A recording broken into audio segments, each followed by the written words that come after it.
राजस्थान का एक छोटा सा गांव खेतपुरा। मिट्टी के घर, चारों तरफ रेतीली हवाएं, दूर तक फैले खेत। गांव के लोग सीधे सच्चे, पर कुछ चालाक लोग भी मौजूद थे जो दूसरों की मेहनत से फायदा उठाने में माहिर थे। इसी गांव में रहता था वीरेंद्र, सबके लिए वीरू भैया। उसका स्वभाव इतना शांत था कि गांव के बच्चे भी उससे बेझिझक बातें कर लेते। वीरेंद्र की पत्नी सुधा सुंदर और महत्वाकांक्षी थी। वह चाहती थी कि उनका परिवार गांव का सबसे अमीर परिवार बने। उनके 2 बच्चे भी थे, अनु 12 साल की और रोहन 10 साल का। अनु बहुत समझदार थी और अक्सर माँ को समझाती। माँ, पापा सही कहते हैं, मेहनत से जो मिलता है वही टिकता है। अरे पगली, तुम्हें क्या पता, पैसा अगर जल्दी आ जाए तो जीवन आसान हो जाता है। हर साल गांव में मेला लगता। इस बार भी धूमधाम से मेला सजाया गया। वीरेंद्र अपने बच्चों को मेले में ले गया। सुधा भी साथ थी, लेकिन उसका ध्यान चूड़ियों या मिठाइयों पर नहीं, बल्कि अमीर लोगों पर था जो मेले में दान पुण्य कर रहे थे। वहीं उनकी मुलाकात हुई राघव से। राघव एक व्यापारी था जिसने शहर में दुकानें खोल रखी थीं। अरे वीरू भैया, आप अभी भी खेतीबाड़ी में ही लगे हो?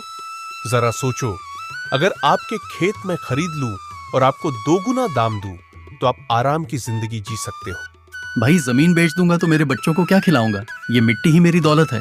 लेकिन सुधा को राघव की बातें भा गईं। वीरू, क्यों ना हम जमीन बेच दें? राघव हमें अच्छा पैसा देगा, फिर हम शहर जाकर नया कारोबार शुरू करेंगे। या सुधा, ये जमीन सिर्फ खेत नहीं है, ये हमारी जड़ है। इसे छोड़ देंगे तो हम बंजर हो जाएंगे। सुधा ने मुंह फेर लिया, लेकिन मन में बीज बो दिया। पैसा जल्दी चाहिए। गांव में एक पंडित जी थे जो पूजा पाठ के नाम पर लोगों से पैसे ऐंठते। एक बार उन्होंने दावा किया कि अगर कोई उन्हें सोने का सिक्का देगा तो वे उसके घर में सुख समृद्धि ला देंगे। गांव के भोले लोग मान गए, पर वीरेंद्र ने चुपचाप देखा कि पंडित ने पैसे लिए और अगले दिन गांव छोड़ दिया। उसने सुधा को बताया, देखा सुधा, झूठे वादे कितने जल्दी टूट जाते हैं। कम से कम उन्होंने कोशिश तो की, हमें भी कोशिश करनी चाहिए। राघव ने सुधा को लालच देना शुरू कर दिया। भाभी जी, अगर आप चाहो तो मैं आपके नाम पर थोड़ा निवेश कर दूं। आपको हर महीने 2 गुना मुनाफा मिलेगा। सुधा का मन फंस गया। उसने छुपकर अपने गहने बेचकर राघव को पैसे दे दिए। एक दिन अन्नू ने अपनी माँ से पूछा, माँ, ये गहने कहाँ गए? क्या आपने बेच दिए? सुधा गुस्से से बोली, तुम्हें हर बात जानने की जरूरत नहीं है। अनु उदास हो गई। वह चुपचाप पिता के पास जाकर बोली, पापा माँ को छुपा रही है। वीरेंद्र समझ गया, पर चुप रहा।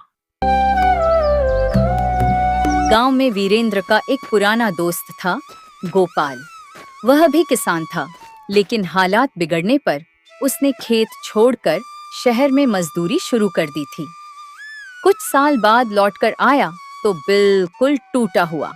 वीरू भाई, शहर की चमक दमक सिर्फ दिखावा है, वहां इंसान पिस जाता है।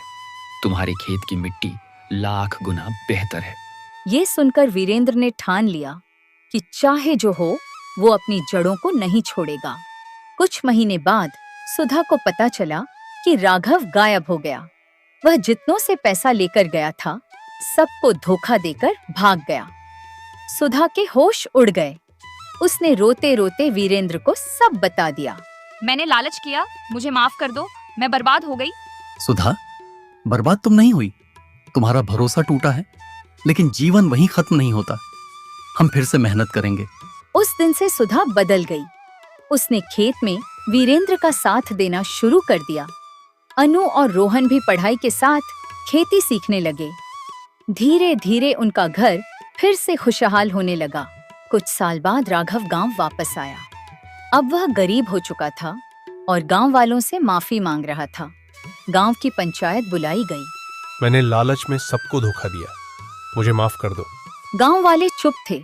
तभी वीरेंद्र बोला, गलती करने वाला बड़ा नहीं होता, गलती स्वीकार करने वाला बड़ा होता है। हम तुम्हें माफ करते हैं, लेकिन याद रखना, ईमान से जीना ही असली दौलत है।